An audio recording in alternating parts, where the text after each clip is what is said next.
In episode 4 of the Amazing Digital Circus, we got a rare glimpse into the deeper personalities of our favorite characters. Beneath the surface humor and surreal visuals, this episode subtly explored trauma, fear, and the fragility of mental stability in a setting that hit a little too close to home, a fast food job. Interestingly, the theme of character abstraction, a major plot point in earlier episodes, was barely touched on this time. And yet, if you look closely, abstraction was everywhere, just more quietly creeping in.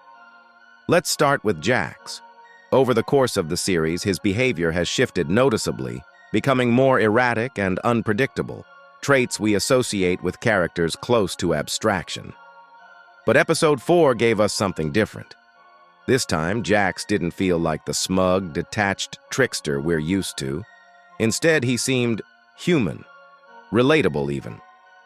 Take the moment when he accidentally broke Gangal's mask. There wasn't any mockery in his voice, no snark, just an awkward, failed attempt at humor. Then he moved on. And during the restaurant shift, Jax wasn't instigating chaos. He quietly followed Zubal's and Gangal's lead, doing his part, not rebelling. That's a major change for someone who typically thrives on antagonizing others. I believe this shift points to unresolved trauma. Maybe Jax lost someone close to him, a friend, maybe even someone who got abstracted, and since then, he's used cruelty as a defense mechanism. But in a grounded, realistic environment like the restaurant, that facade began to crumble. He stopped running, stopped hiding. And though he seemed dangerously close to abstraction, he managed to hold on. That says something about his resilience, and maybe a desire to actually connect with the others. Now let's talk about Gangal, who might have been the real emotional center of this episode. Her role as manager forced her into a position of authority she clearly wasn't comfortable with. We also learned she used to manage a fast food restaurant in real life, a painful parallel that dug up all her old regrets. She gave up painting, her passion, for that job, and now she's reliving that sacrifice inside the circus. It's heartbreaking to watch her torment herself and, by extension, the others. She wasn't trying to be cruel, but she was projecting her pain. Jax and Ragatha even called her out on it, telling her that instead of motivating them, she was just being unbearable.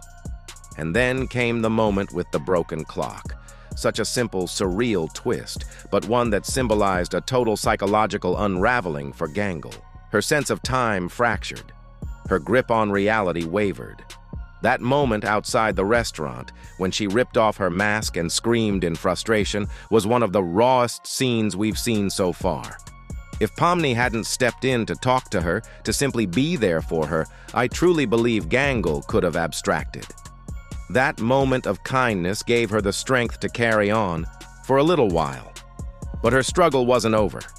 By the end of the shift, she lost touch again, frozen, disconnected. And again, Pomni saved her by encouraging her to go home while she closed up. That small gesture might have prevented another psychological break.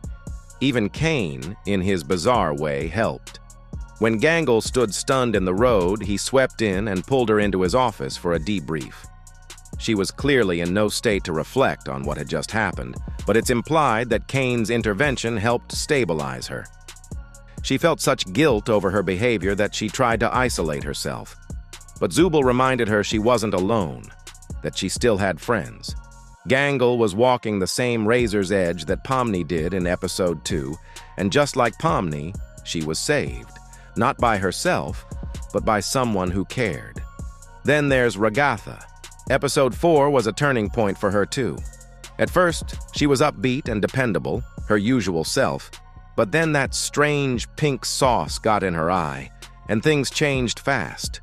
Whatever was in it seemed to cause a kind of psychological intoxication. She lost her filter, started speaking her mind, and not in a good way. Her words turned cruel. She saw creepy hallucinations. Her mind spiraled. She insulted Zubal, told Jax she hated him, and dismissed Gangal entirely. But most telling of all, she blurred the line between her real life and the digital circus, referencing memories that seemed deeply personal and real.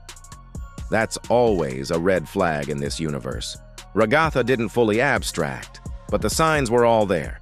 Erratic behavior, a warped sense of reality, emotional instability. The only reason she didn't fall further was probably because she passed out. But this episode peeled back the curtain on her always cheerful persona, revealing a darker, more complicated side that we'll definitely see more of in episode 5, which is rumored to center on her. And here's something worth thinking about. Why did this seemingly mundane episode push so many characters to the edge? It all comes down to the environment. The fast food restaurant was a realistic setting, one that could exist outside the circus. Unlike chasing crocodiles or battling eldritch beings, this was a situation familiar to any of us. And when the characters found themselves in a normal place, their old roles and traumas resurfaced. Their coping mechanisms failed. In that sense, Episode 4 was probably the most psychologically intense chapter yet. Abstraction wasn't shouted at us, it was whispered, threaded into the story's emotional fabric. So who was closest to abstraction this time? Gangal, without a doubt. But Jax and Ragatha weren't far behind. What do you think? Which character do you think is closest to abstraction? Are we going to lose someone soon, or are they strong enough to hold on? Let me know your theories in the comments. I read everyone. And if you enjoyed this breakdown, give it a like and don't forget to subscribe. There's a lot more to talk about as Episode 5 drops, piece by piece.